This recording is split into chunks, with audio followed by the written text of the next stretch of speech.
There was one investigator that I have in mind that she was really special, and I'm glad that I was able to be one of the missionaries to teach her.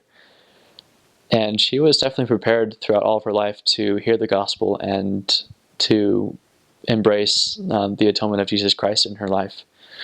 So what happened was, in Turkey, there are a bunch of students and a bunch of people that go to Turkey, whether it's to teach English or be a nanny or just live here for a certain amount of time.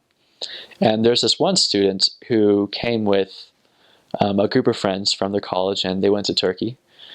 But she didn't feel comfortable with that group just because they didn't have the same standards that she did, because she was a member of this church as well. And she eventually came across this person who was known for taking in students and letting them live with her. And so that was the investigator that we had. One day when the student came inside and she got settled down, she took out her Turkish copy of the Book of Mormon, and the Turkish woman that she was with asked her if that was her Book of Mormon, because beforehand she received a Turkish Book of Mormon when she was in Texas in the United States doing work there. And it turns out that she had been to church there and she enjoyed it. And when that happened, the student knew that she had to invite this Turkish woman to church. And so she came to church. She seemed to like it, and we got in contact with her. And teaching her was nice because she had felt the Spirit before in her life, but she didn't know what it was. She just knew that it was a good feeling.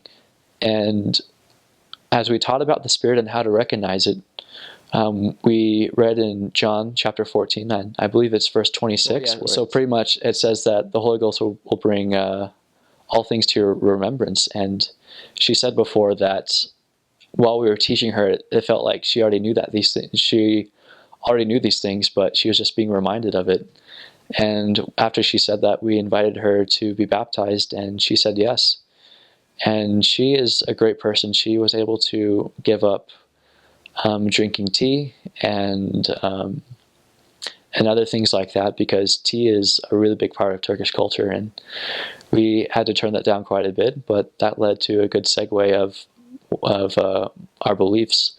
But anyway, she made some sacrifices in her life, but you could definitely tell a noticeable change in her countenance, because she looked great already. Like, she just had this light about her, but that seemed to increase every time that she went to church, every time she kept commitments, and especially after she was baptized.